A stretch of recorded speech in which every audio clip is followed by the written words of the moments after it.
voastre, distinși invitați, doamnă director, doamnelor și domnilor. Ne aflăm în Duminica a patra a Sfântului și Marelui Post, în care cinstim după cuviință pe doi mari Sfinței Bisericii, Sfântul Ierarh Calinic de la Cernica și Sfântul Ioan Scăraru. Despre Sfinții amintiți se poate vorbi foarte mult. Au trăit în secole și spații geografice diferite, fiecare dându-și silința de a urma lui Hristos, nu doar prin propovăduirea Evangheliei sale, ci mai ales printr-o viață pilduitoare, exemplară, menită să constituie un adevărat imbold pentru ucenici și pentru posteritate. Sfântul Calinic a fost stareț al Cernicăi și episcop de Râmnic, bucurându-se de multă apreciere din partea a tuturor celor care l-au cunoscut. Toți îl vedeau pe starețul și episcopul Calinic ca pe un sfânt, dovedindu-le în chip smerit cu abnegata-i viața că este rob al lui Hristos, iubitor de rugăciune, de post, de fapte bune și de toată osteneala care duce spre Hristos. Despre Sfântul Calinic, însuși domnitorul Alexandru Ioan Cuza avea să mărturisească: Calinic, episcopul Râmnicului, este adevăratul și sfântul călugăr al lui Dumnezeu și ca el altul nu mai este în toată lumea. Sfântul Ioan Scărarul, zis și Climaxul, este cunoscut lumii întregi printr-o lucrare de căpătâi numită Scara sau Leasvița. Sfântul dă curs acestei lucrări după ce vizitează mănăstirea Pocăinței sau Temnița, zisă și Tanob. Aici, în partea sudică a Egiptului Superior, Sfântul Ioan Scărarul urmărește nevoința călugărilor din Tebaida și Rait, pe care o consemnează, arătând treptele fericitelor nevoințe în lupta pentru despătimire și unirea cu Dumnezeu. Sfântul Ioan Scărarul prezintă 30 de trepte în lupta omului cu păcatul și în dorința acestuia de a se urca pe scara care duce la Rai. Lucrarea Sfântului Ioan Climaxul privind căderea, lupta și ridicarea a impulsionat lucrări de referință pentru literatura universală în care amintim Urmarea lui Hristos de Toma de Kempis, Paradisul pierdut de John Milton, Pelerun rus și altele. Deschidem evenimentul cultural de astăzi printr-un moment muzical din repertoriul bizantin. Creațiile psaltice vor fi interpretate de Protopsaltul pentru Neagu, iar pentru început audiem troparul Sfântului Calinic de la Cernica și al Sfântului Ioan Scăraru.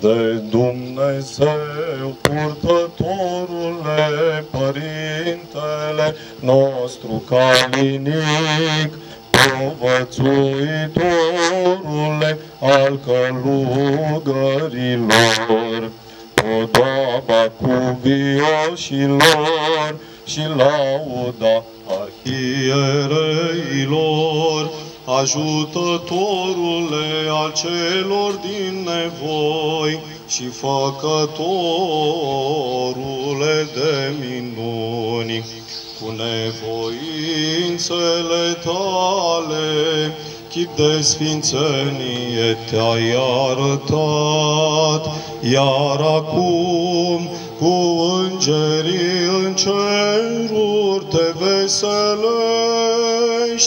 cu care roagă-L pe milostivul Dumnezeu să ne dăruiască pace și mare milă. Locuitor pustiului și înger în trup, și făcător de minuni te-ai arătat, de Dumnezeu, purtătorule, Părintele nostru Ioan, cu postul, cu privegherea și rugăciunea, cereștile daruri luând, vindești pe cei bolnavi și sufletele celor ce aleargă la tine cu credință. Slavă celui ce ți-a dat putere, slavă celui ce te-a încununat, slavă celui ce lucrează prin tine, tămăduiri tuturor. Slavă Tatălui și Fiului și Sfântului Duh, și acum și pururea și în vecii vecilor. Amin. Pomenirea ta, cea purtătoare de lumină, ierarhe calinic, veselește sufletele celor credincioși și atingerea de racla sfintelor tale moaște. Sfințește simțirile și dăruiește tămăduiri. Pentru aceasta, după datorie, te cinstim pe tine și cu bucurie îți strigăm: bucură-te, Părinte, de Dumnezeu însuflețite.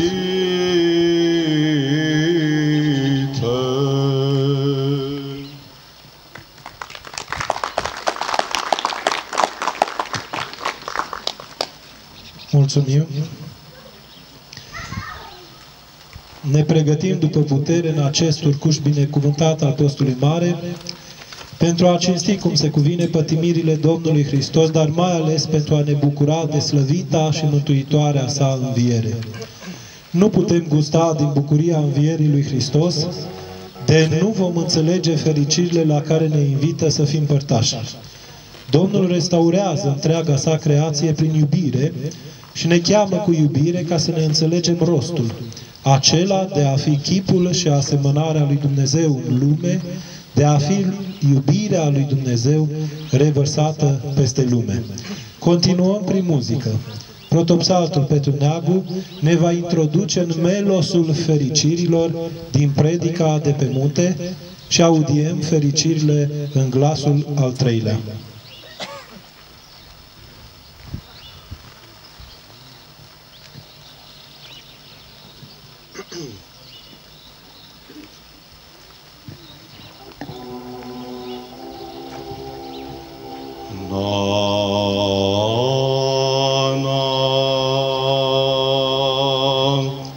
Într-o împărăția ta, pomenește-ne pe noi, Doamne, când vei veni într-o împărăția ta. Fericiți cei săraci cu Duhul, că acelora este împărăția cerurilor. Fericiți cei ce plâng, că aceia se vor mângâia. Fericiți cei ce plâng, că aceia se vor mângâia. Fericiți cei blânzi, că aceia vor moșteni pământul. Fericiți cei ce flămânzesc și însetoșează de dreptate, că aceia se vor sătura. Fericiți cei milostivi, că aceia se vor milui. Lepădând Hristoase porunca ta, strămoșul Adam din rai l-ai izgonit. Iar pe tâlharul îndurate, ce te-a mărturisit pe cruce, întrânsul l-ai sălășluit, care le-a strigat. Pomenește-mă, Mântuitorule, într-o împărăția ta. Fericiți și curați cu inima, că aceia vor vedea pe Dumnezeu. Pe noi, cei ce am greșit, cu blestemul morții ne-ai osândit, Dătătorule de viață, Doamne, și cu trupul Tău fără păcat, stăpâne pătimind, pe cei morți ai înviat, care strigau. Pomenește-ne și pe noi într-o împărăția Ta. Fericiți făcătorii de pace, că aceia fiind lui Dumnezeu se vor chema.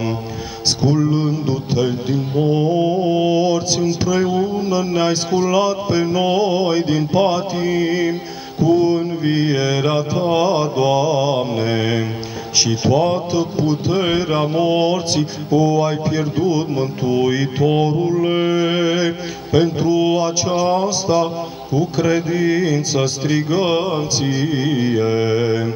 Pomenește-ne și pe noi într-o împărăția Ta. Fericiți și prigoniți pentru dreptate, că acelora este împărăția cerurilor. Cu îngroparea Ta cea de 3 zile, pe cei omorâți în iad, ca un Dumnezeu vii făcându-i, împreună i-ai sculat și nestricăciune tuturor, ca un bun ne-ai izvorât nouă celor ce cu credință strigăm pururea. Pomenește-ne și pe noi într-o împărăția Ta. Fericiți veți fi când vă vor ocărî și vă vor prigoni și vor zice tot cuvântul rău împotriva voastră, mințind pentru mine. Femeilor celor purtătoare de mir, întâi te-ai arătat, înviind din morți, Mântuitorule, strigând bucurați-vă. Și prin trânsele prietenilor ai vestit învierea Ta, Hristoase. Pentru aceasta cu credință strigăm. Pomenește-ne și pe noi într-o împărăția Ta. Bucurați-vă și vă veseliți, că plata voastră multă este în ceruri. În munte Moise, tinzându-și mâinile, a închipuit crucea pe Amalic biruind. Iar noi, cu credință pe aceasta, armătare împotriva dracilor, luându-o toți strigăm. Pomenește-ne și pe noi într-o împărăția Ta. Slavă Tatălui și Fiului și Sfântului Duh, pe Tatăl și pe Fiul și pe Sfântul Duh, să-L lăudăm credincioșii. Pe un Dumnezeu, pe un Domn, ca dintr-un soare, căci cu 3 străluciri este treimea și luminează pe toți cei ce strigă. pomenește-ne și pe noi într-o împărăția Ta, și acum și pururea și în vecii vecilor. Amin. Bucură-te, ușa lui Dumnezeu, prin care a trecut, întrupându-se Făcătorul, pecetluită păzindu-te. Bucură-te, norușor, care ai purtat pe Hristos ploaia cea dumnezeiască. Bucură-te, scară și scaun ceresc, bucură-te, munte cinstit, grasne tăia.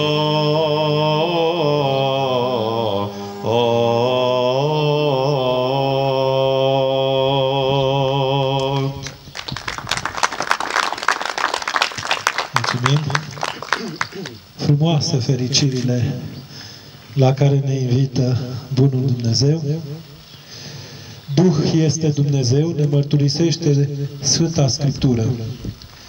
Înțelegem astfel că Domnul nu este materie, nu este creat și nu este mărginit de cele ale vremelniciei. Iar când zicem în Duhul lui Dumnezeu, ne referim la sfințenia, curățenia, frumusețea și înțelepciunea lui Dumnezeu. În mod cert ne dorim ca aceste însușiri divine să devină măsura raportării și relaționării noastre cu cei din jur și, bineînțeles, invers. Duhul omului devine starea spirituală caracteristică unei persoane, lucrată în suflet, prin care observăm dacă un om este bun sau rău, milos sau zgârcit, răbdător sau furios, iubitor sau plin de ură, credincios sau necredincios. Cultura este actul de respect față de tot ceea ce este nobil și frumos. Omul, în dimensiunea sa, înzestrat cu rațiune, voință și sentiment, coroana întregii creații fiind, după cum mărturisea Părintele Dumitru Stăniloae, are capacitatea de a zămisli, de a fi creator, bineînțeles la o măsură limitată, dar imitativă lui Dumnezeu. Omul zămislește poeme, scriere alese, creează compoziții muzicale, dă naștere imaginilor prin linii și culoare. Piatra, lemnul și metalul sunt modelate, cioplite cu măiestrie, devenind copii mute și lipsite de viață, dar vii prin frumusețe ale realității care ne înconjoară. Prin cultură, omul își cultivă și sporește darurile sau talanții. Arată respect și se poartă cu noblețe. Este smerit, devine atent, chibzuit, iscusit și înțelept. Sporește întru sine, se înalță prin valoare și de este credincios, prin har se ridică devenind Dumnezeu după har. Ne considerăm privilegiați să avem în mijlocul nostru doi invitați de seamă din mediul academic și literar.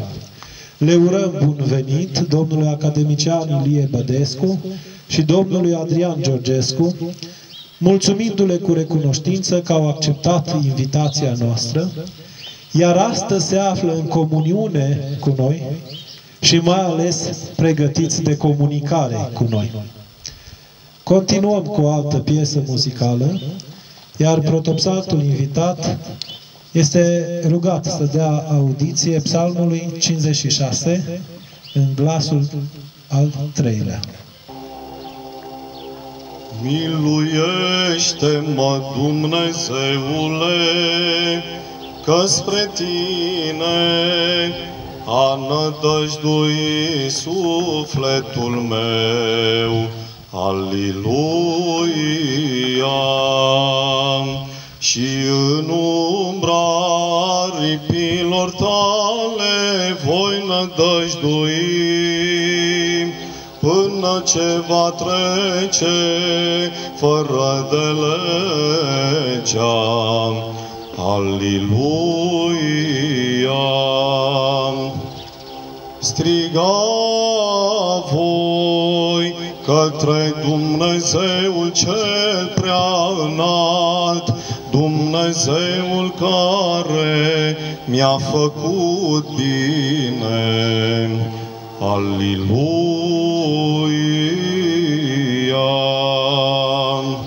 Trimisa din cer și m-a mântuit,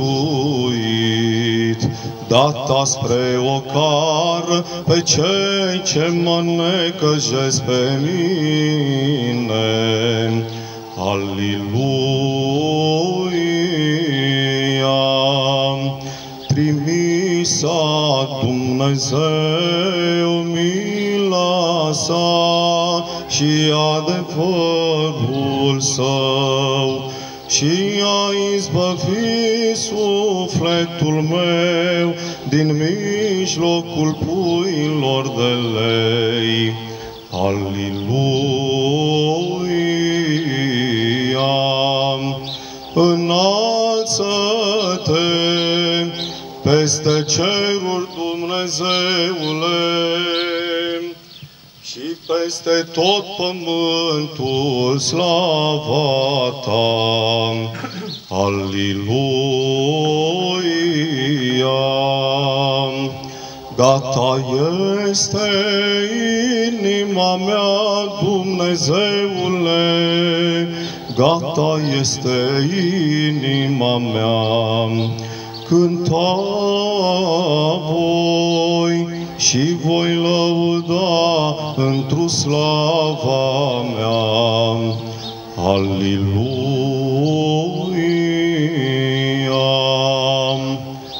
Deșteaptă-te, slava mea, deșteaptă-te, psaltire și alăută, deștepta-mă voi dimineața. Aliluia!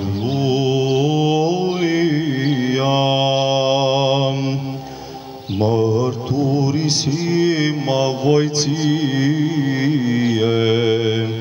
întru popoare, Doamne, cânta voi ție întru neamuri. Aliluia!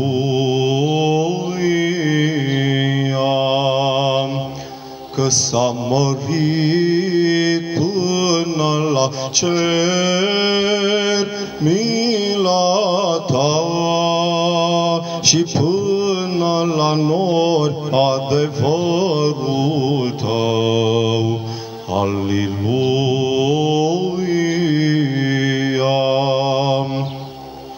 Toate neamurile plesniți cu mâinile, strigați lui Dumnezeu cu glas de bucurie.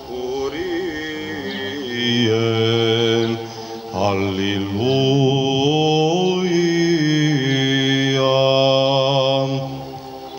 Că Domnul este prea înalt, înfricoșat, împărat mare peste tot pământul. Aliluia!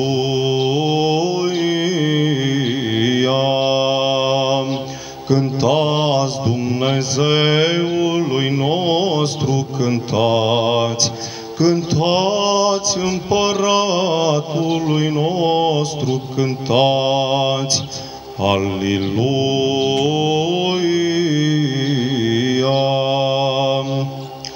Izbăvi-va cu pace sufletul meu de cei ce se apropie de mine. Aliluia!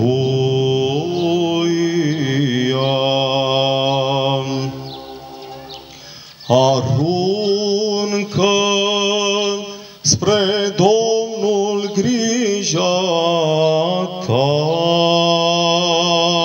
și El te va hrăni, nu va da în veac clătinare dreptul Lui.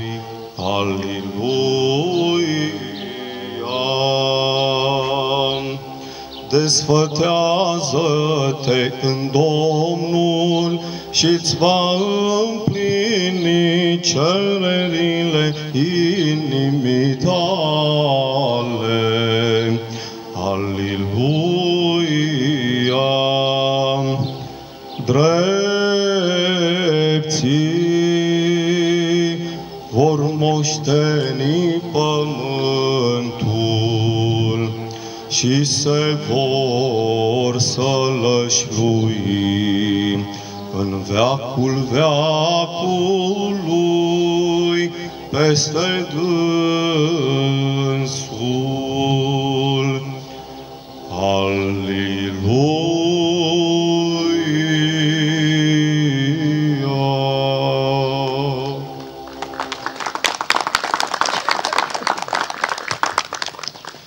Mulțumim! Într-adevăr, muzica este și moment de rugăciune. Doamnelor și domnilor, tânărul teolog Ștefan Apostol ne va rosti un laudatio despre activitatea invitaților prezenți să conferențieze. Ștefan, ai cuvântul. Mulțumesc. Domnul academician Ilie Bădescu. Domnul academician Ilie Bădescu s-a născut în 9 mai 1948 în Luncavița, județul Cara-Severin.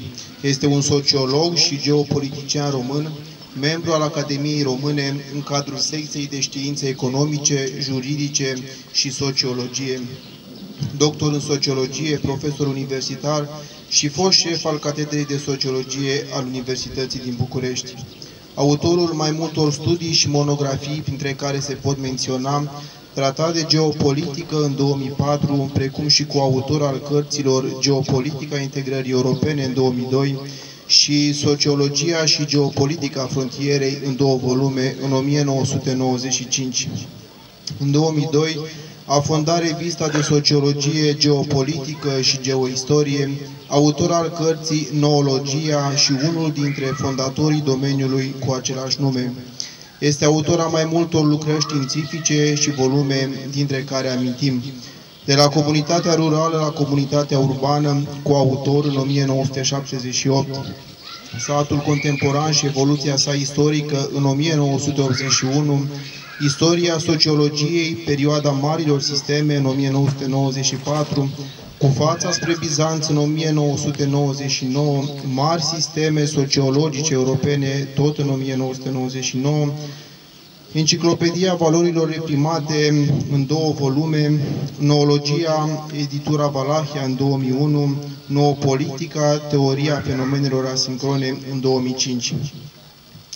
A primit numeroase premii și distincții, precum Premiul Dimitrie Gusti al Academiei Române pentru lucrarea Sociologia și geopolitica frontierei, Premiul revistei Luceafărul Uniunea Scriitorilor pentru lucrarea Sincronism European și Cultură Critică Românească, Premiul Dimitrie Gusti al Fundației Internaționale a Religiilor pentru lucrarea Teoria Latențelor.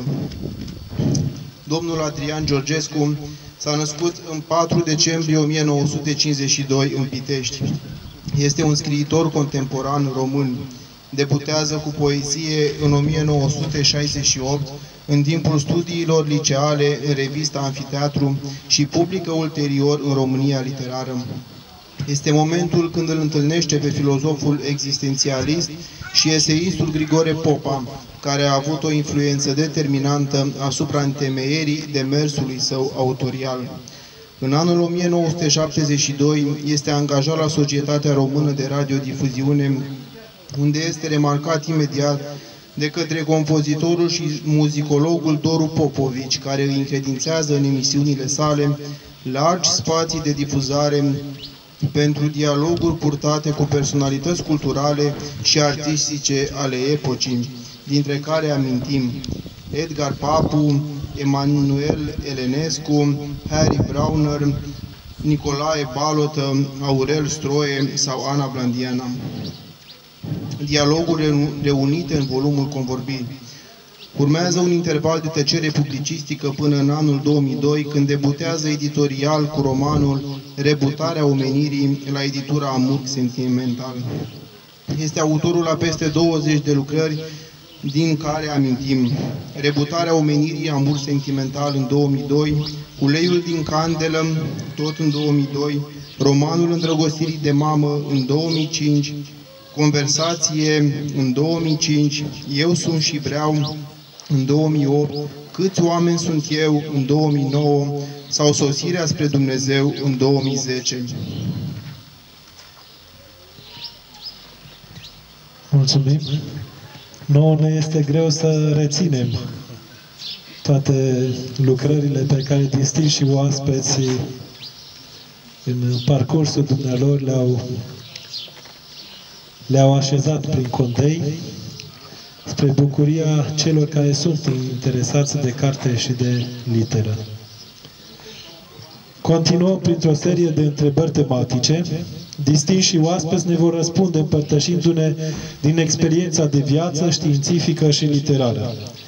Întâlnirea de astăzi este o continuare firească a evenimentelor culturale de la Mănăstirea Sitaru, în care am avut bucuria de a invita la microfon persoane de cultură din medii de activitate diferite, reprezentanți ai instituțiilor de stat și preoți. O primă întrebare, și vă rugăm să faceți proba de microfon, despre credința în Dumnezeu și despre mărturisire. Veți începe după cum veți considera de cuvință. Deci prima tema noastră despre credința în Dumnezeu și despre mărturisire. Ce ne spuneți? Și ce ar trebui în acest sens? Da, sigur că mai ales după ce am ascultat astăzi predica, tema credinței este o temă axială într-o ființă omenească.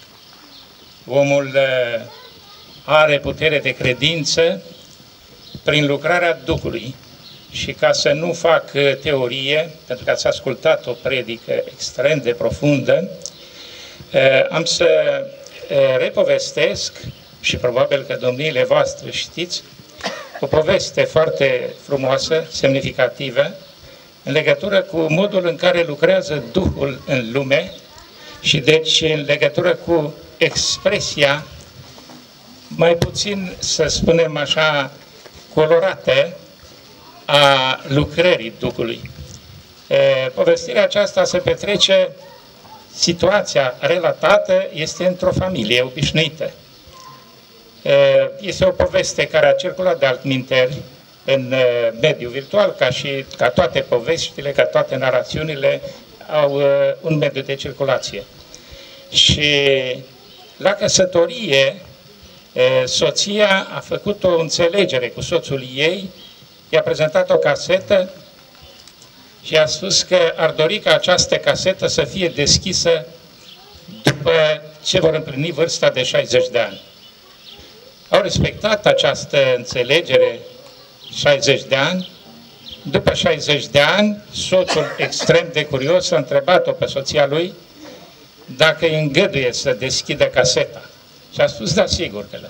A deschis caseta, în casetă erau 1 leu și 25.000 de euro sau dolari, nu mai contează.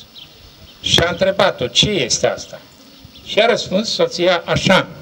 Deci, când m-am căsătorit cu tine, soția mi-a spus, mama mea mi-a spus, mi-a sugerat, m-a sfătuit, că ori de câte ori te superi, te mâni, să nu reacționez, să mă retrag și să cos 1 leu.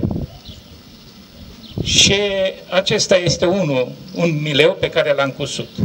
Și atunci bărbatul a fost foarte impresionat și emoționat, cu lacrimi, s-a bucurat că a supărat-o atât de puțin și l-a întrebat-o în continuare, dar cei 25.000 de euro, ce-i cu ei? Zice, ăsta este, zice, atât am câștigat din vânzarea mileurilor.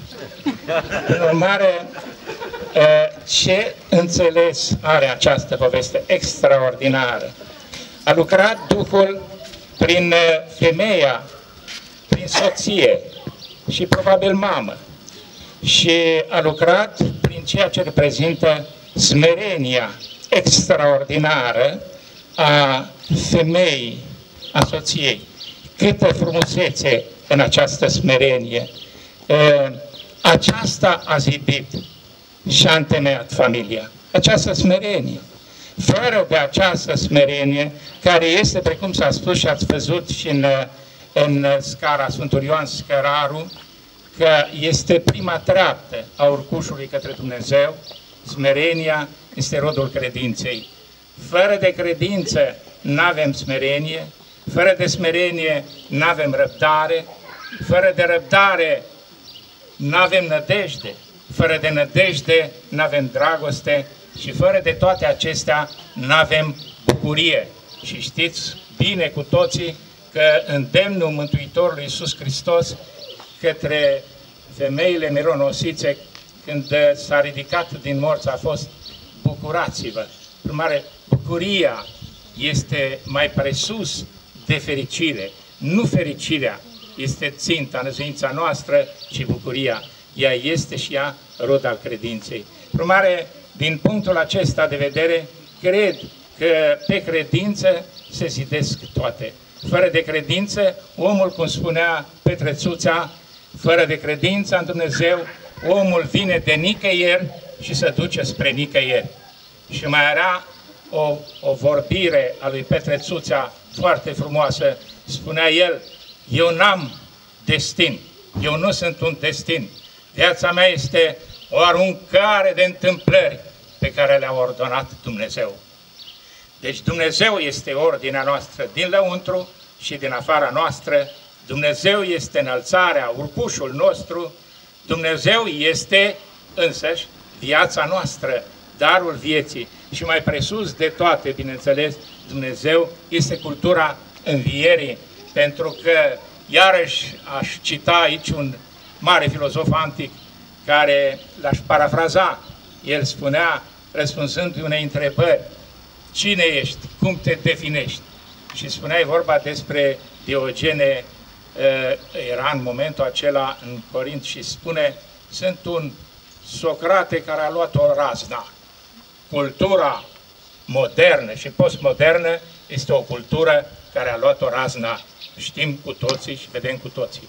Deci, numai credința este cea care poate restaura inclusiv statutul culturii. Mulțumesc!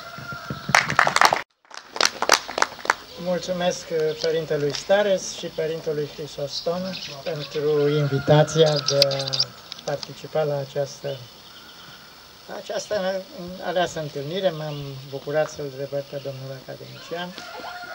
Mă bucur să vă cunosc pe dumneavoastră și chiar dacă nu vă cunosc așa ca persoane globale, vă cunosc ca suflete, vă cunosc ca oameni deschiși să primiți ceea ce noi cu smerenie venim să vă dăruim.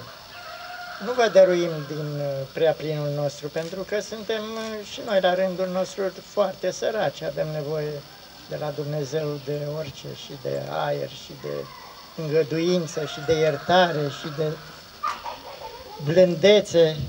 Vă dăruim din bucuria pe care pomenea domnul academician, vă dăruim din bucuria noastră de a fi cunoscut pe Dumnezeu atât pe cât ni s-a descoperit. Eu acum, pentru că domnul academician v-a povestit o scurtă narațiune, eu o să vă spun ceva mai personal, cum am ajuns eu la mărturisirea credinței în cărți. Până în anul 2000, acum 10 ani, până în anul 2010, da, am fost scriitor de literatură beletristică, romane, novele, povestiri, eseuri și așa mai departe, cu o activitate destul de alertă, aș putea spune, pentru că eu n-am publicat timp de 50 de ani, n-am publicat nicio carte, dar n-am încetat să scriu. Am publicat abia că mi se părea această activitate de a publica cumva sortită zădărnicie și chiar nepotrivită la un anumit moment politic și cultural de la noi din țară. În sfârșit am început să public, dar în anul 2010 mi s-a întâmplat un eveniment existențial, cum au loc în viața fiecărui om. Și chiar am ajuns la un moment dat așa pe un... Mi-e greu să mărturisesc pe o aripă de deznădejde, să spun așa. Deja văzusem aripa neagră a deznădăjuirii. Și un părinte de mir, un preot din București, m-a îndreptat, spune, du-te la o mănăstire, pentru că ești destul de avansat, ca să spun așa, în deznădăjduirea ta. Eu nu aș putea să te ajut așa cum ai avea nevoie. Zic, mă duc la o mănăstire, fusesem la o mănăstire, la mănăstiri ca orice om, în vizită, mă închinasem, mă rog, dar fără să am o chemare deosebită. Am un turist, ca să spunem așa, să folosim o sintagmă modernă. Turism ecumenic, așa se numește acum, turism ecumenic. Și întrebăm pe cineva, mi-a spus, du-te la Mănăstirea Frăsinei. Mănăstirea Frăsinei, care se află în județul Vâlcea și este mănăstire numai de bărbați. Nu fusese în viața mea acolo. În sfârșit am ajuns, cu greu am ajuns la Mănăstirea Frăsinei, dar aici altă problemă la Mănăstirea Frăsinei. Mănăstirea Frăsinei e o mănăstire destul de mare, dar care are și o rigoare cu totul și cu totul specială. M-am pomenit singur în dita mai mănăstire, nu era niciun călugăr, nu era nimeni să mă îndrume, biserica încuiată, uși încuiate. Păi eu nu mai puteam întoarce în acea zi la București și m-am așezat pe băncuță, așa, sfios și neștiind cum să procedez, cum să vin eu să mă spovedez, la cine să mă spovedez, cu cine să vorbesc, cu cine... Și vine un călugăr de la cancelarie și îi spune, uite, părinte, aș vrea să mă spovedesc și la cine dori să vă spovedesc? La părintele cutare sau la părintele cutare? Zic, nu cunosc pe niciunul, mi-e absolut indiferent. Pe cine considerați mai asta? Și uite cum face. Zice, cine va intra primul pe poarta, pe ușa bisericii, la acela trebuie spovedit. Și așa s-a întâmplat. A intrat un părinte mărunt, 1,50 m, 1,60 m, cred, în vârstă, exact ca un părinte de baterie. Și mă prezintă și îi spun, părinte, am niște probleme și zice, uite cum facem, dragul. Zice, la noapte, acolo există slujbă de noapte, de la ora 1 dimineața, și la noapte vii și îmi spui și tu povestești și eu ascult. Urmă îți povestesc eu și asculți tu. Și iar așa, până când o să ajungem la o concluzie. Și povestesc eu, și iau cu începutul, și povestesc și spun unde am ajuns, zice, da, zice, ai niște probleme. Zice, dar Duhul Sfânt este cu tine, nu te va lăsa. Să nu deznădăjduiești că este cel mai mare păcat, întrece toate păcatele tale pe care le-ai făcut până acum. A deznădăjdui și a-ți lua nădejdea și gândul de la Dumnezeu. Mai stai 3 zile și în fiecare noapte vom discuta până când vom ajunge la o concluzie. Dar cum să e cu împărtășirea? Zice, ei, împărtășirea, mai aștepți câțiva ani. Mai aștepți câțiva ani. În acel moment, necunoscând, cum v-am spus pe nimeni în mănăstire, am început să... Aveam niște foi în buzunar, am început să-mi notez. Și mi-am tot notat până când a ieșit așa, cam de dimensiunea unui caiet. A doua zi la fel, a treia zi la fel. În 2 săptămâni, cât am rămas mai mult la mănăstire, a ieșit o carte. Am numit acea carte Descensie, Coborârea. Între timp, cartea aceasta a cunoscut 5 ediții până acum, este o carte de mărturisire, de trăire a ceea ce pășeam, a scării de care vorbea se vorbea și la predică și fiecare pas pe care l-am făcut în rugăciune, nu știam rugăciune, nu știam rânduierile bisericii, nu știam slujbele, eram doar un creștin de Paște și de Crăciun, adică era o lumină și o adeverire. Nu am avut nevoie de niciun fel de documentare, nu am avut nevoie de niciun fel de cenzură sau de autocenzură. M-am speriat, zic, dar noi fi greșit prea adânc și am dat-o spre lectura unor părinți care au rămas efectiv uimiți. Bineînțeles, nenumărate stângăciri vor fi fiind din această carte, dar au rămas de sinceritatea cu care eu mărturiseam ceea ce cunoșteam atât de puțin. Părerea mea este că fiecare trebuie să încercăm să mărturisim pe Dumnezeu așa cum putem, cu ce avem mai curat în noi. Sigur că nu suntem curați, dar în fiecare om este o sclipire și un tezaur pe care Dumnezeu l-a introdus și l-a ferecat și l-a pecetuit cu Duhul Sfânt în inimile noastre.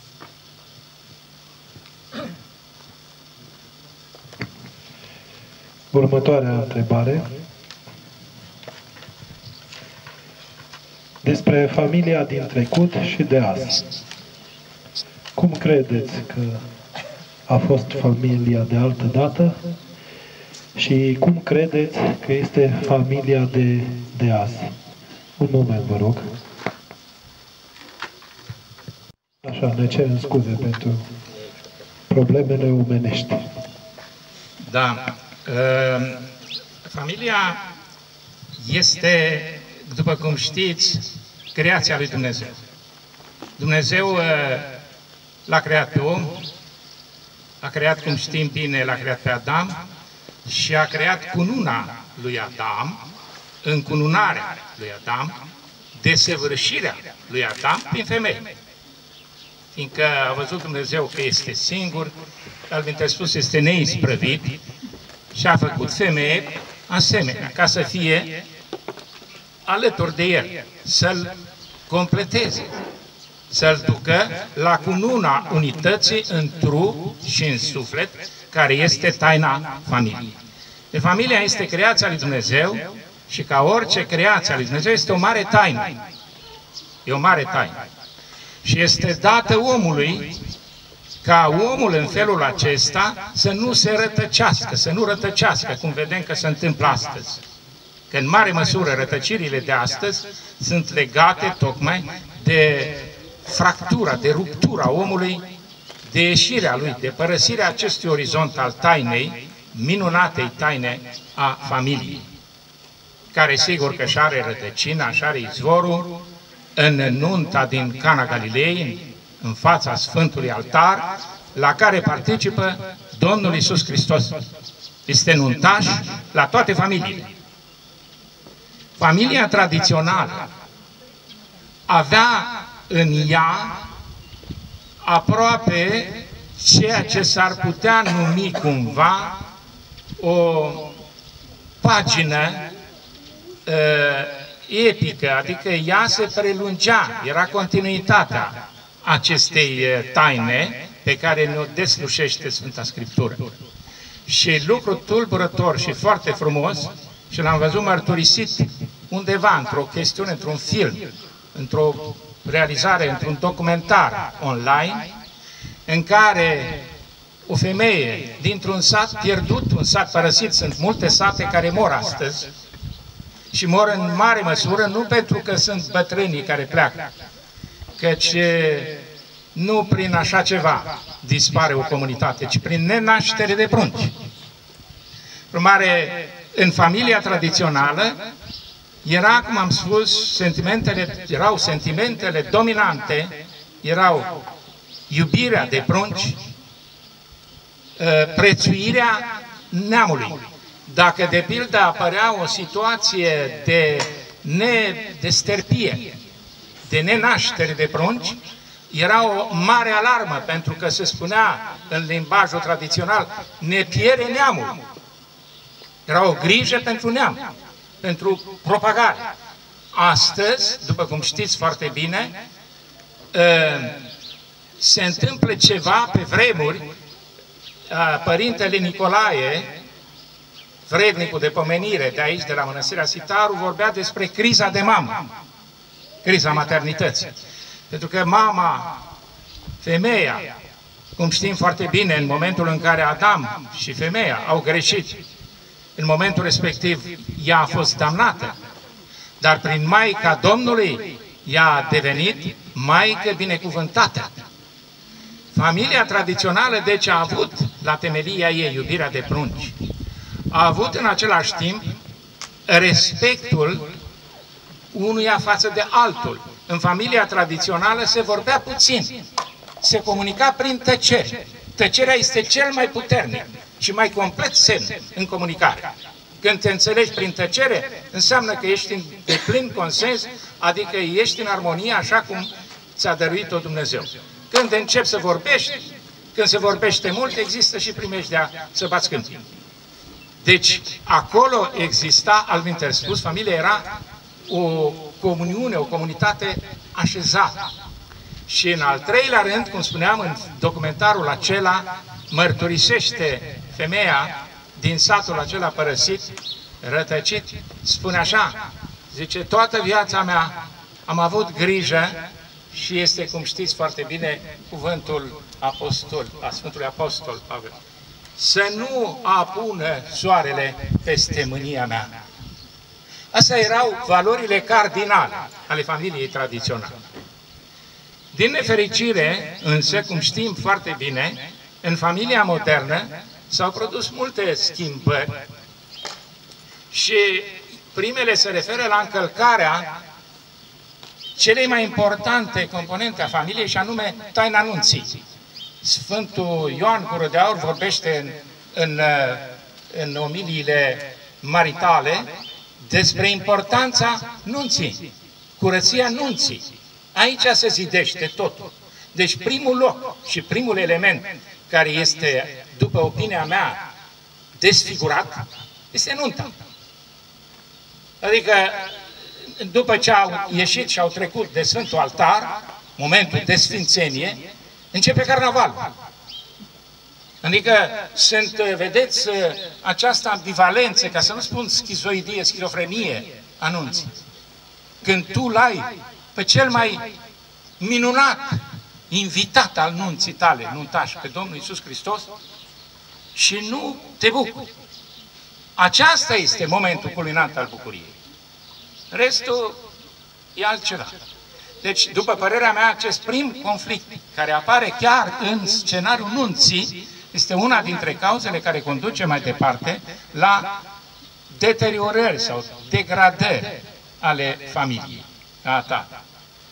Sigur că lucrurile s-au întâmplat în timp. Există o istorie a distanțării în timp. Începe, cum știm bine, în Eden, în Rai. Că prima distanțare este a lui Adam și a lui Eva față de Dumnezeu. Când uită că ceea ce este salvator e cuvântul iartă-mă. Și după cum știți, din această cauză au căzut din Rai. Dar distanțarea aceasta continuă. În momentul acesta, deci în lumea modernă, familia este, din nefericire, confruntată cu multe provocări, pentru care însă nu-și asumă unicul ghid în fața acestor provocări. Unicul îndrumător, cea mai înaltă învățătură, care este Sfânta Scriptură și care este Biserica. Cum spunea tot Petre Țuțea, eu așez deasupra statului biserică. Deasupra orice este biserică. Este rânduiala eclezială a existenței. Dacă am căzut din această ordine eclezială, am căzut în toate. Deci familia, rătăcirile actuale ale familiei sunt legate în mare măsură de faptul că familia, într-un fel sau altul, a ieșit din biserică. Întoarcerea în biserică este șansa restaurării familiei, ca și a omului în general și a întregii existențe. Deci, ca să nu lungesc, că sunt convins că literatura știe mult mai mult despre familie decât sociologia, Dar vreau să spun că am urmărit și am făcut cercetări pe ceea ce în clipa de față mari experți vorbesc despre fenomenul ernii demografice, care se instaurează puternic în toată lumea și care de fapt se exprimă sau începe prin declinul progeniei, al nașterii de prunci, al fertilității. Scade înspăimântător rata fertilității. După cum știți, și România, deși este o revenire, s-a revenit de la 1,3 copii la o femeie fertilă la 1,7 copii la o femeie fertilă. Ăsta este în mare măsură rodul tinerelor care intră în biserică, cu familiile lor, cu copiii lor. Și adeseori copiii sunt cei care își trag părinții în biserică. Deci, din punctul acesta de vedere, sunt amenințări mari asupra lumii și toate, după opinia mea, coboară din criza familiei. Iar aceasta are, cred eu, la bază criza de mamă, criza maternității. Și asta este atestată de faptul că, statisticile o spun, din 58 și până astăzi au fost, mă iertați, omorâți în pântece circa 20 de milioane de prunci. Este cumplit. Asta se întâmplă, iar lucrul acesta nu este posibil decât în condițiile unui asemenea tip de criză. Și îmi amintesc și vreau să memorez și să comemorăm cuvântul de atâtea ori spus, rostit aici la Mănăstirea Sitaru de către vrednicul de pomenire Părinte Nicolae, căruia îi aparține această expresie. Lumea de astăzi trece printr-o criză de mame. Acum eu nu am să vă spun prea multe, pentru că mini-conferința domnului academician a fost cu asupra de măsură cuprinzătoare și eu am să vă pun la rândul meu două întrebări. De ce credeți că este lupta aceasta împotriva familiei de la nivel foarte sus pornind până la nivel mai de jos? Și de ce credeți că neomarxismul care se prefigurează nu este susținătorul familiei? V-ați pus întrebările acestea? Pentru că ceea ce se întâmplă acum nu este întâmplător și nu este un lucru trecător. Face parte dintr-un plan foarte bine chipzuit, care, ca orice plan, are etape de dezvoltare și de execuție. Vedem ceea ce am văzut la recensământul pentru familie la noi în țară. A fost îngrozitor, a fost un lucru care pe mulți a smintit, chiar pe multe femei le-a convins că de fapt nu familia este viitorul, ci din moment ce n-a ieșit, lumea nu mai vrea familia, ci alt tip de relație. Cunosc destule persoane care trăiesc în concubinaj, că de asta este termenul, și care se simt foarte bine, au chiar copii și care nu au niciun gând să-și întemeieze o familie legiuită, să spunem, sau rânduită. Invocând faptul că trăiesc fericirea așa și nu au ce să-i mai adauge. Oare asta nu înseamnă lipsa lui Dumnezeu? Oare asta nu înseamnă, mai mult decât lipsa lui Dumnezeu, nu înseamnă împotrivirea la rânduirea lui Dumnezeu? Iar ceea ce spunea domnul academician, cele 20 și ceva de milioane de avorturi, oare nu credeți că aduc o pedeapsă în timp?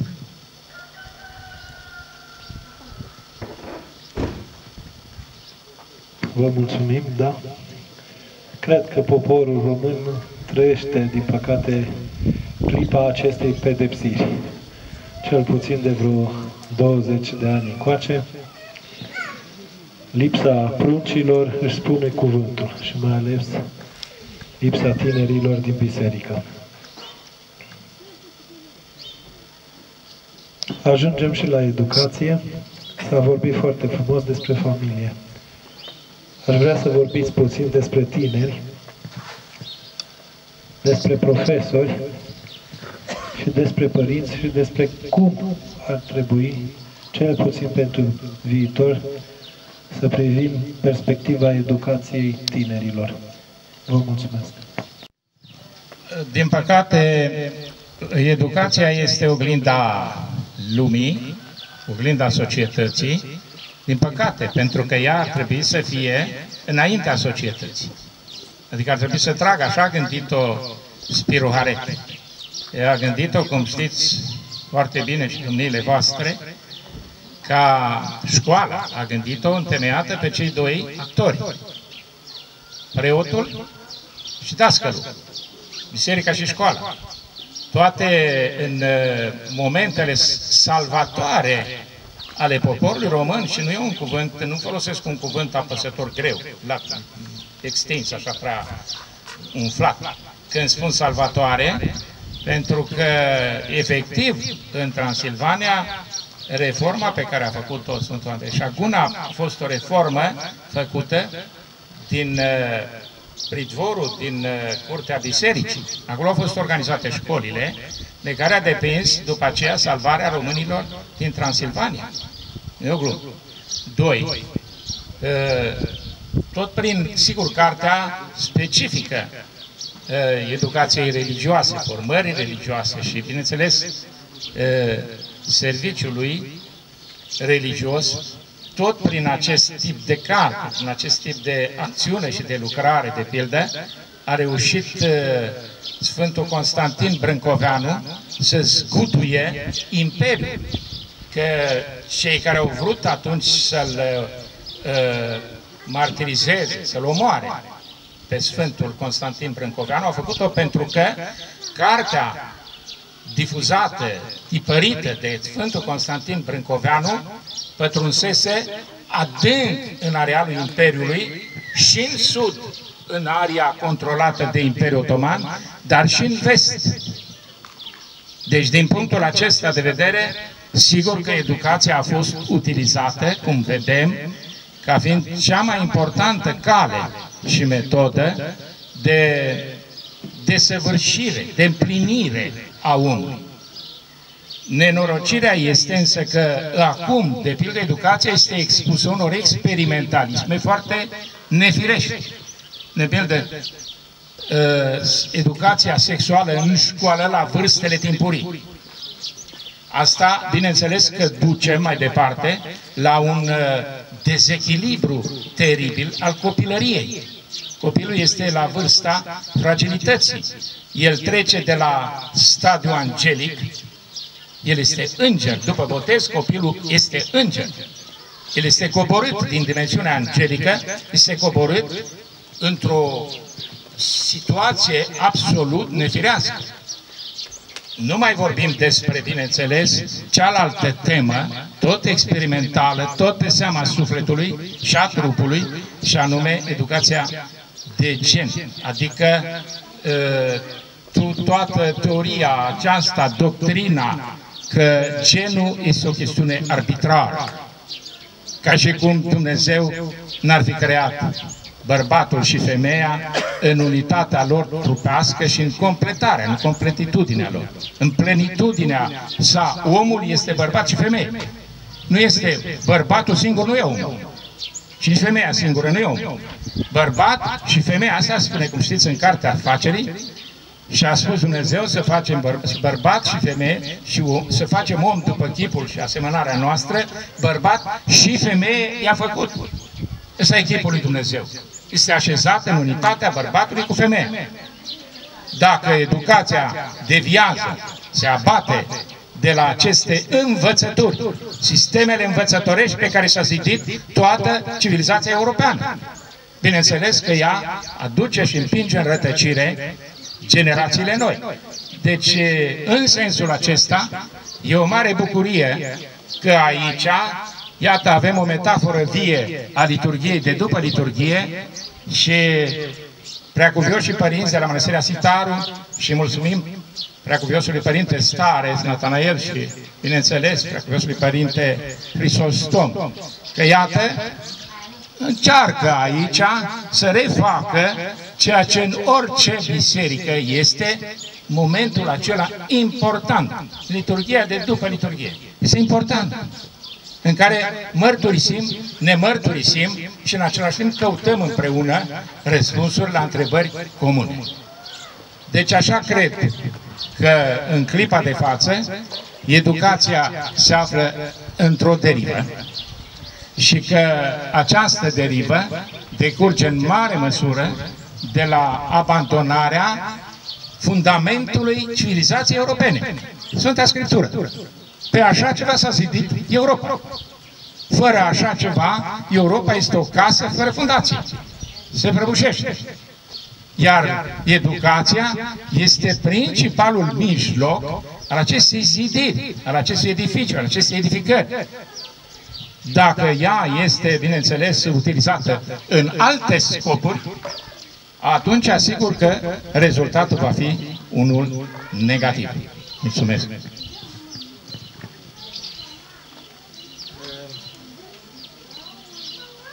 Trebuie să ne aducem aminte cu mare bucurie și recunoștință de faptul că biserica este fundamentul educației românești, fundamentul școlii românești.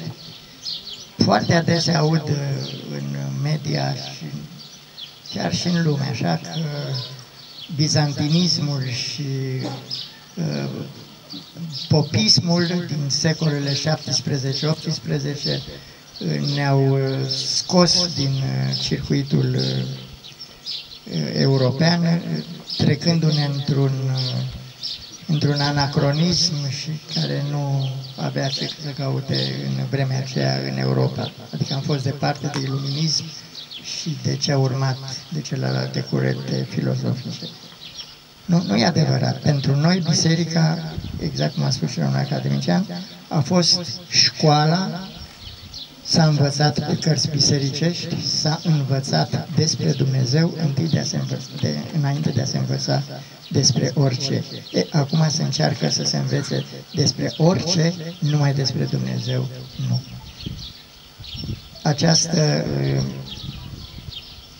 vătămare sufletească care se produce zi după zi și nu numai asupra generațiilor tinere, ci asupra tuturor oamenilor, prin diverse mijloace, viclene, periculoase, insidioase și, trebuie să recunoaștem, făcute de specialiști, de psihologi, de sociologi, lucrate cu mare și cu mare abilitate. Și iată că rezultatele încep să se vadă.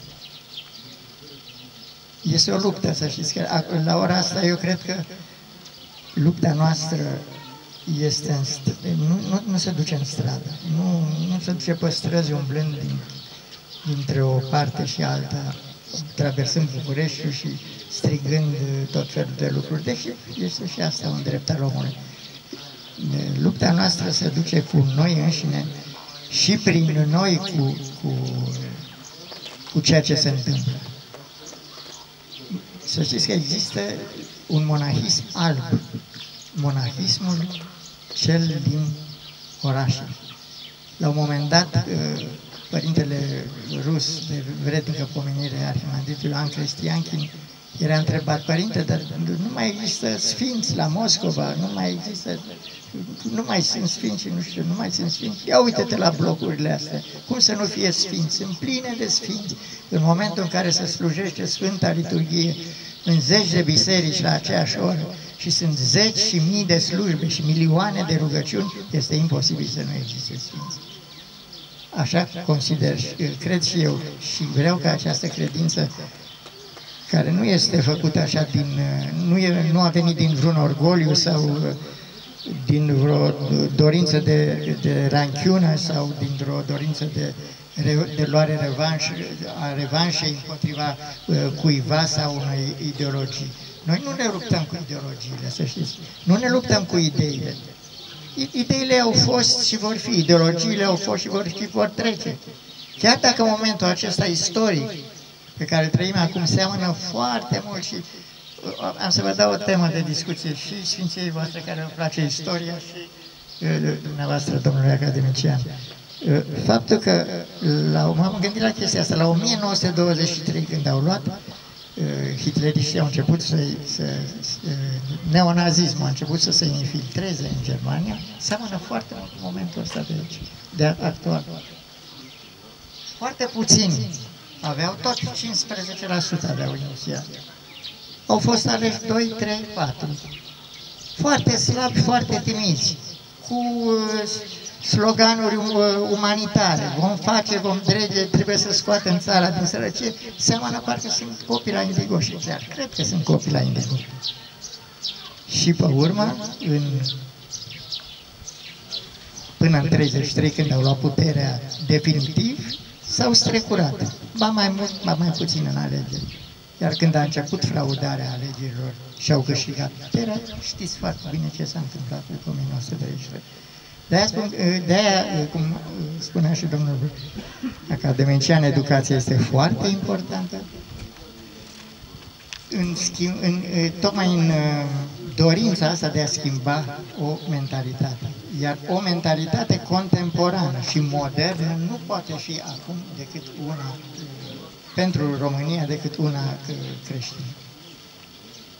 Noi nu putem fi nici sectari, nu se potrivește psihologiei poporului român. Nu poate să fie nici, nu știu ce, protestantism de mâna patra, nu poate să fie nici budist. Românul nu are cum să fie. Eu am cunoscut și români care s-au convertit la budiști. Nu poate să fie. Studiază, citește. El are rădăcinile. Noi nu suntem ca americanii, noi avem rădăcini în pământul ăsta. Americanii nu au, de-aia îi bat toate vânturile, poate să fie orice, azi este budism, mâine este neoprotestant, poi mâine este adventist de ziua 7, pe urmă devine ortodox și așa mai departe. Noi avem niște rădăcini de care trebuie să ne ținem, că altfel, să știți că ne spulberă valul istoriei. Istoria aceasta care are o viteză fulminantă, nici nu ne dăm seama, nici nu putem realiza. Mintea omenească nu poate realiza viteza cu care se întâmplă lucrurile. Numai Dumnezeu ne poate ține.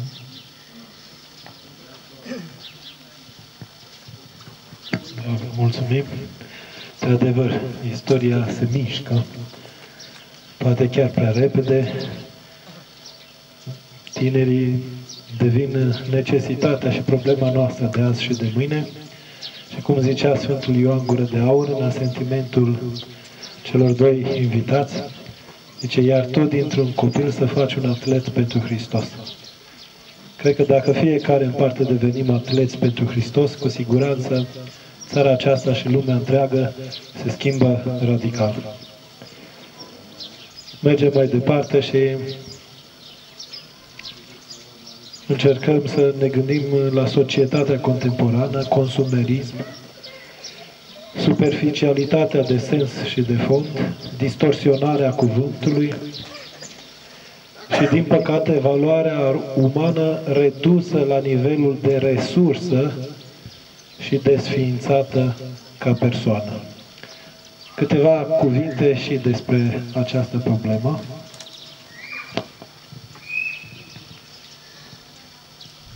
Da, ca să înțelegem, de pildă, dintr-un unghi tot al unei narațiuni, problema, mi-aș îngădui să memorez împreună cu dumneavoastră o biografie foarte semnificativă pentru această problemă a consumerismului. E vorba despre cel pe care l-am pomenit deja, Diogene din Sinopei. El s-a născut într-o familie de oameni bogați, înstăriți, avea de toate.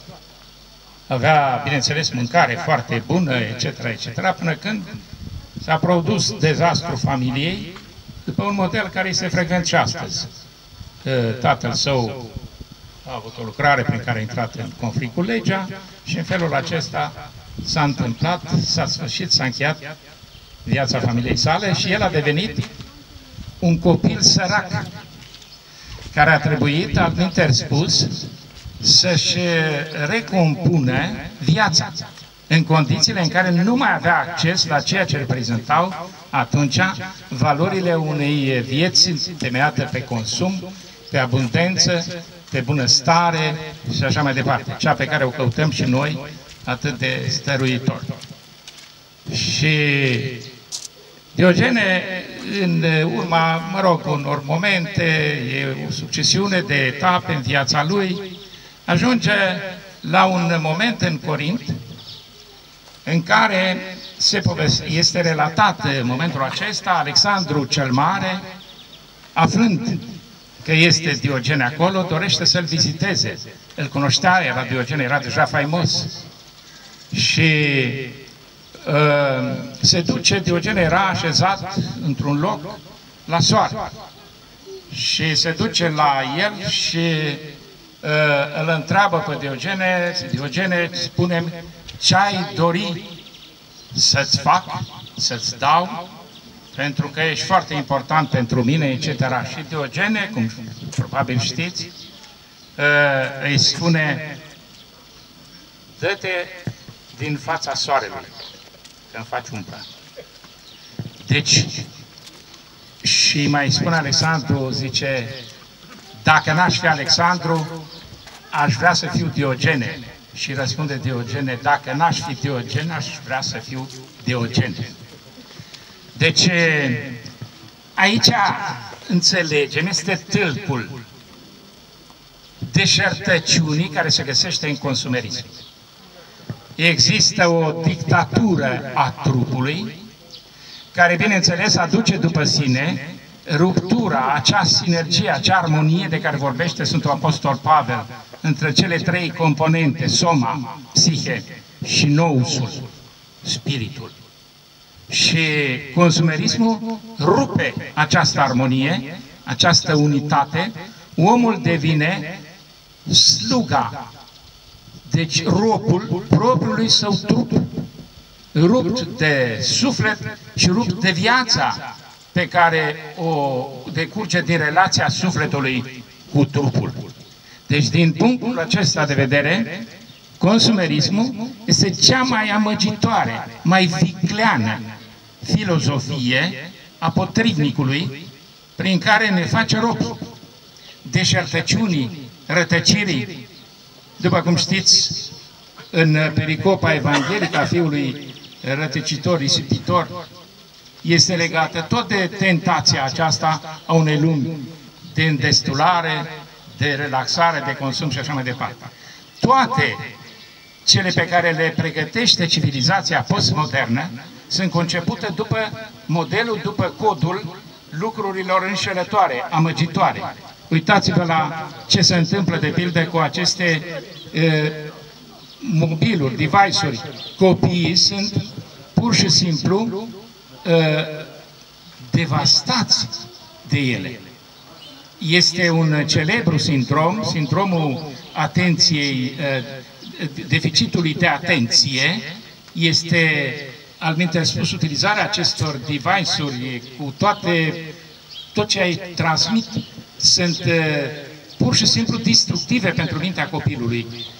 Sunt multe lucruri, e o carte foarte frumoasă, scrisă de Virgiliu Gheorghe, despre efectul televiziunii asupra minții umane.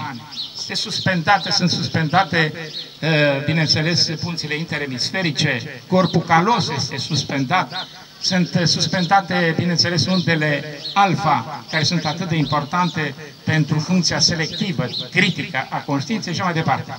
Deci, consumerismul ca atare, modelele consumeriste sunt desocializante, adică deformează omul, îl pur și simplu desfigurează, îl transformă, vedeți, în greacă, termenul soma se deosebește, care înseamnă corp, de termenul folosit pentru mormânt, care este sema. Prin trup și prin suveranitatea sau prin exclusivitatea, dictatura trupului, transformăm soma în sema. Ne transformăm, ne facem, cum s-a spune, din trupul nostru mormântul sufletului.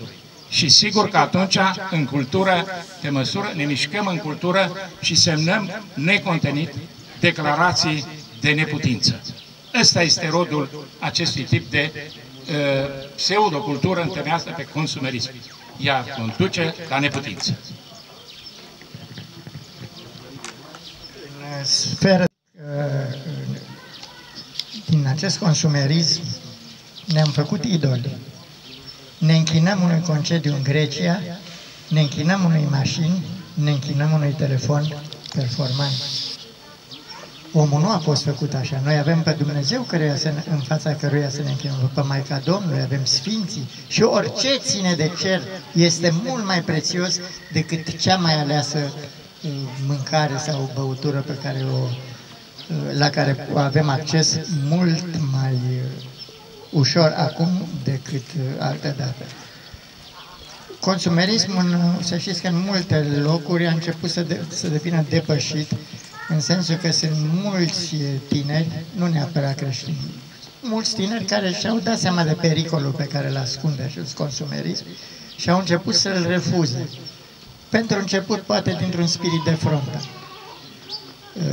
Sau chiar pur și simplu de plictiseală, pentru că la un moment dat bunăstarea dusă peste un anumit nivel creează dezechilibre profunde și de acomodare și duce și la un sațiu. Nu poți să mănânci în fiecare zi, eu știu, fazan sau fripturi, te plictisești. La fel cum nu poți să citești în fiecare zi Kant, la fel cum nu poți să asculți în fiecare zi Beethoven.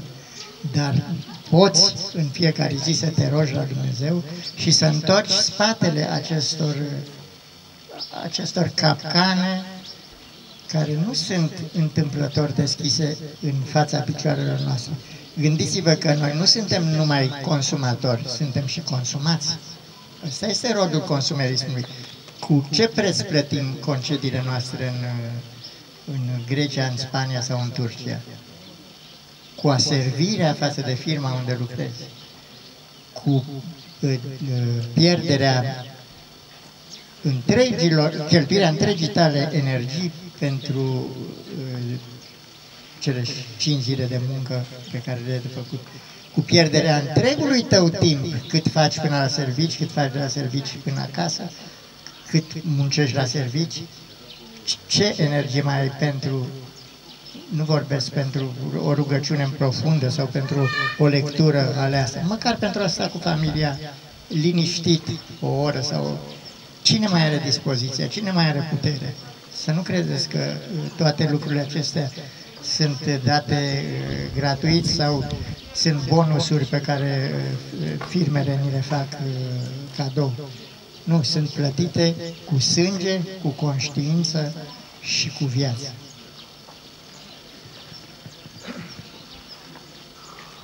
Da.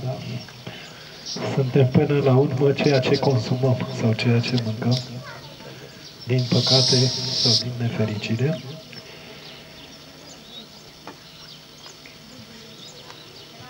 Intrăm un pic și într-o zonă, să zicem, puțin mai socială și umană.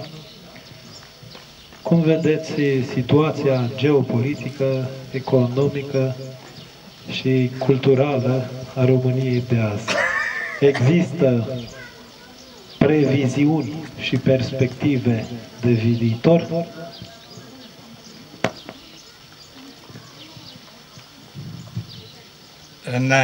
Am avut o întâlnire cu un geopolitician rus. Sigur că imediat după aceea, în presă, am fost etichetat că sunt cu Putin, etc. Dar el spunea un lucru care cumva pe mine m-a alarmat și eu am și reacționat în scris. El spunea, nu există o geopolitică românească. România n-are o geopolitică, pentru că România a oscilat între cei doi mari poli geopolitici, fie cel continentalist rusesc, fie cel maritim american, dar ea ca atare n-are o geopolitică. Sigur că acest dualism geopolitic pe care îl împărtășea el este și real, dar este discutabil. Pentru că Nicolae Iorga spunea un lucru foarte frumos. Zicea, statul român este stat de necesitate europeană. Adică el are o funcție în echilibru de securitate al Europei și prin Europa, bineînțeles, în lume. El este, altfel spus, o sursă, un producător de securitate. Mai spunea însă Eminescu, parcă în completare, vorbea despre funcția, zicea el, statului de cultură de la Dunărea de Jos. Prin urmare, substanța geopolitică a statului român ține în mare măsură de puterea lui spirituală. Ori, din acest punct de vedere, trebuie să constatăm și să mărturisim că de 30 de ani puterea statului român este amenințată de afară și din lăuntru. Gândiți-vă, pentru că știm toți, în 30 de ani s-a reușit performanța să fie distruse pur și simplu 1500 de întreprinderi. Deci s-a produs, e puțin spus, dezindustrializarea României, dezaxarea României. Uitați-vă numai la București. București avea două axe industriale. Unul care, cum știți, lega Republica de... deci era axul nord-sud, est-vest și așa mai departe. Erau poli industriali. La IMGB, de pildă, mergeau în fiecare dimineață 40.000 de muncitori. Ăsta vorbește, este doar un indicator al puterii unui stat. Deci puterea, geopolitica unui stat se întemeiază pe puterile statului. Cea economică, cea spirituală, extrem de importantă. Ori din punctul acesta de vedere, părerea mea este că ceea ce s-a întâmplat în România este legat în mare măsură, pe de o parte, de importanța geostrategică a statului român, care este, cum spuneam, stat de punte. Este, cum spunea Smion Mehedinț, legat de spațiul celor 5 repere ale securității regionale. Și anume e vorba despre Carpați, e vorba despre Dunăre, e vorba despre Marea Neagră, este vorba despre Ismul Pontobaltic și, bineînțeles, despre strâmtori. Pentru că prin strâmtori noi avem continuitate, cum spunea, prin drumul acesta fără pulbere, spre Orient. Deci România este așezată pe sistemul acestor repere geopolitice. România are arta de gestionare a acestor repere.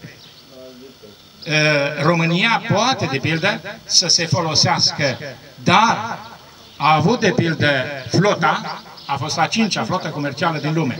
Nu mai are. Prin urmare, puterea, sau dacă vreți, gestionarea strâmtorilor este diminuată.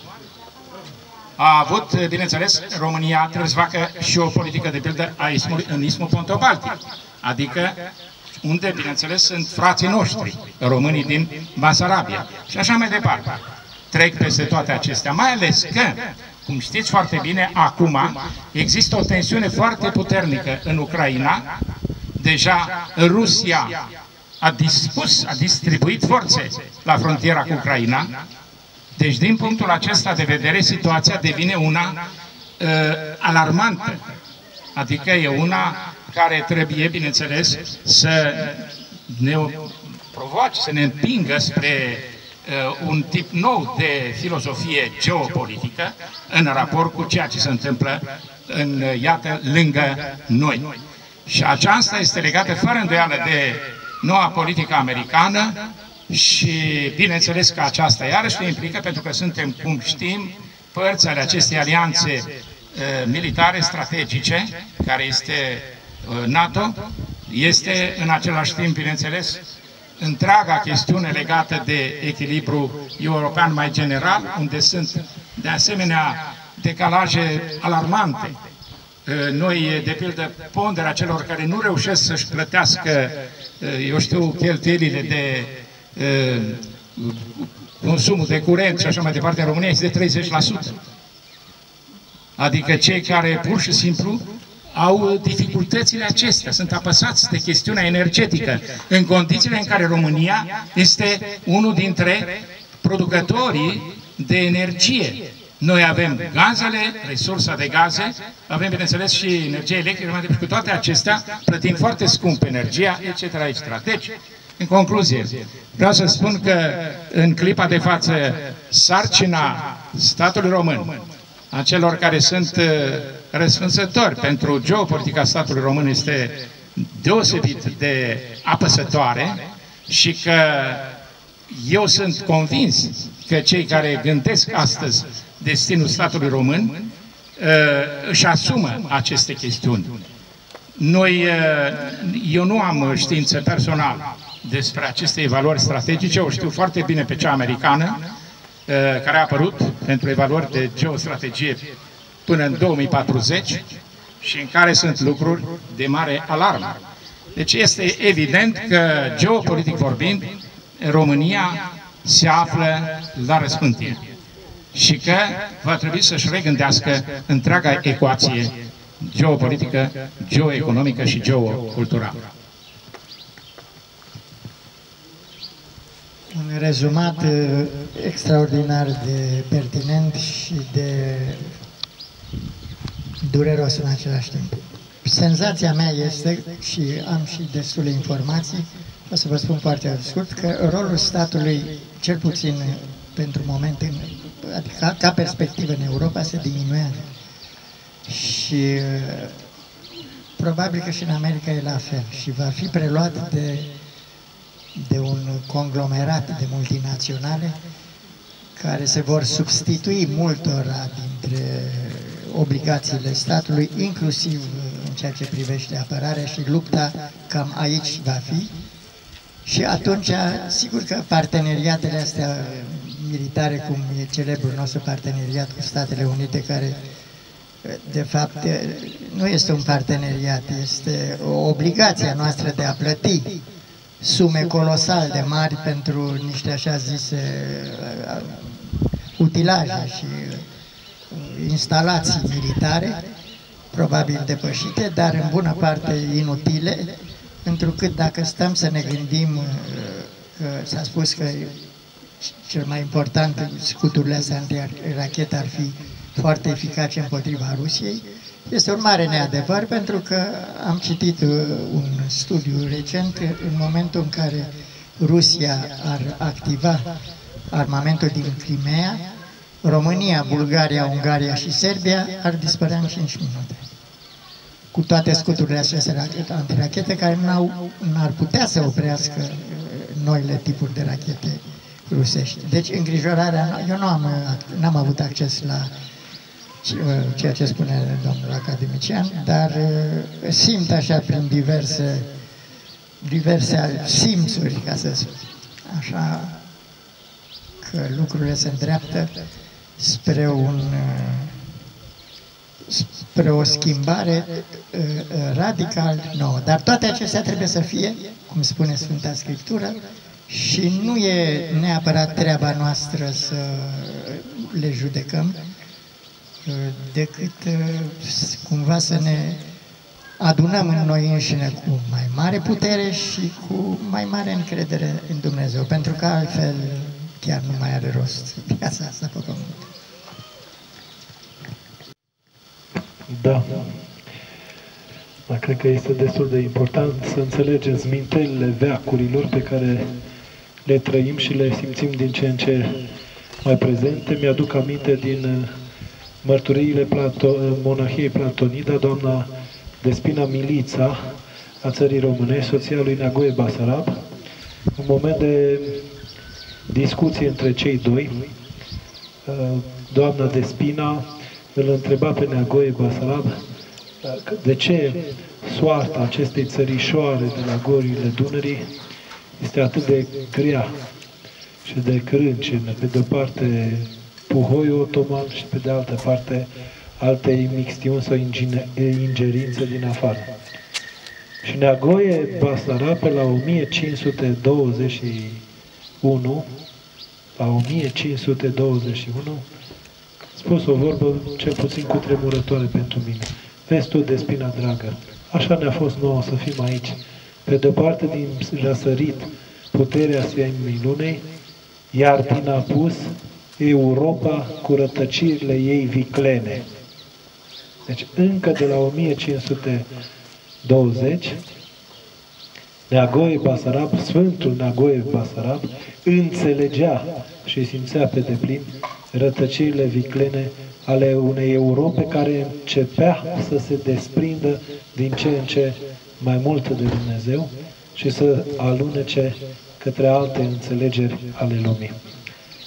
Da, foarte frumos, am avut pe de-o parte așa o pledoaria științifică a domnului academician, iar pe de partea cealaltă latura mistică, filozofică și religioasă a domnului Adrian Georgescu. Aș vrea să mergem acum așa într-o zonă un pic mai simpatică și mai veselă. Am vorbit despre credință, despre familie, despre situația României din astăzi, dar cu răspunsuri foarte scurte,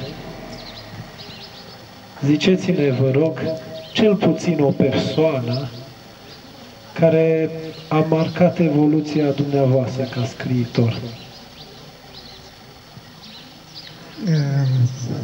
Evoluția mea ca scriitor n-aș putea să spun că a marcat-o vreo persoană, dar evoluția mea ca om, două persoane aș vrea să menționez și sunt pe cale să cred că mai este încă, e pe cale să mă influențeze o a treia persoană, filozoful existențialist Grigore Popa, despre care se știe foarte puțin astăzi, pentru că a fost deținut politic, a fost asistentul la catedra filozofului Dede Roșca și al lui Lucian Blaga când în facultatea de la Sibiu, de la Cluj se mutase la Sibiu, a scris despre Basarabia, a fost condamnat la pușcărie, a făcut 18 ani de canal, după care a fost eliberat în 64, când eu l-am cunoscut, bineînțeles, după, și din punct de vedere, omul acesta învățase limba daneză numai ca să-l citească pe Kierkegaard în original. Și și-a făcut și teza de doctorat în Kierkegaard. Și pe urmă este părintele meu duhovnic de la Frăsinei, cu care nu am vorbit foarte mult, dar am comunicat prin acea tăcere pe care o invoca domnul academician.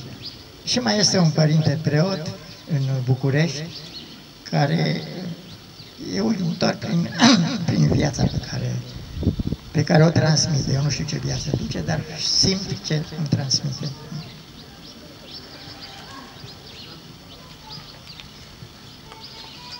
Sigur că toți ne-am dezvoltat sub îndrumarea unei personalități. Eu îmi dau seama și am înțeles lucrul acesta pe măsură ce am înaintat în realizarea în cea de-a treia etapă a lucrărilor scrise de mine, care e legată de elaborarea sistemului de noologie. Mi-am dat seama și am înțeles că datorez enorm Părintelui Galeriu și Părintelui Constantin Voicescu de la Biserica Sapienței, la care, bineînțeles, eu am fost sistematic și predicile acestora au fost pentru mine lecții extraordinar de puternice, adevărate temeiuri pentru îndrumătoare, pentru această asumare deplină a acestui domeniu, care de fapt este unul în care știința, cum s-ar spune, se exprimă prin ochii credinței. Nu în afara, nu alături, ci prin ochii credinței. Asta este, mă rog, încercarea și cât o fi performanța mea în sistemul de noologie. Iar lucrul acesta este legat în mare măsură de predicile Părintelui Galeriu de la Biserica Silvestru, Sfântul Silvestru, care de pildă știa să-l așeze, să aducă alături de, bineînțeles, patristică de Sfinții Părinți, să aducă de pildă mesajul lui Victor Frankl despre nouă genie, despre criza de sens și ceea ce aduce aceasta, nevrozele noogene ale omului, când își pierde, când sensul vieții este vidat în biografia lui și așa mai departe. Deci, în al treilea rând, aș vrea să spun că pentru mine a fost o prezență și o forță, un personalism energetic extraordinar la fericitul Părinte Teoctist. Eu am fost o vreme în câteva dintre organismele bisericii, aproape de prefericirea sa, și am avut bucuria, ocazia să scriu la 2 volume ale prefericirii sale și un fel de prefață. Avea o forță duhovnicească, eu am avut semne că este sfânt și că la aplicarea sa, cum spunea un teolog grec, am pierdut un atlet al lui Hristos pe pământ și am câștigat un sfânt în cer. Deci, sigur că prezența duhovnicilor este puternică în viața oricui și această prezență face posibilă, de pildă, revenirea, cum s-ar spune, un fel de sfeștanie a științelor, a cunoașterii, pentru că știința este rătăcită ea însăși. Pozitivismul occidental modern este o rătăcire. Deci, din punctul acesta de vedere, revenirea cunoașterii, în lăuntru cunoașterii lui Dumnezeu, n-avea cum să nu fie legată, bineînțeles, de figuri mari, puternice. Nu vorbesc despre cei care sunt prezenți în lucrările noastre, în mintea noastră și în sufletul nostru, prin cuvântul lor așezat pe hârtie, care este viu. Și Părintele Stăniloae și, bineînțeles, întreaga literatură patristică, fără de care, după părerea mea, vindecarea științei nu este cu putință. Eu de aceea am socotit că tot timpul am scris în pritvorul bisericii, cu ochii ațintiți spre altar.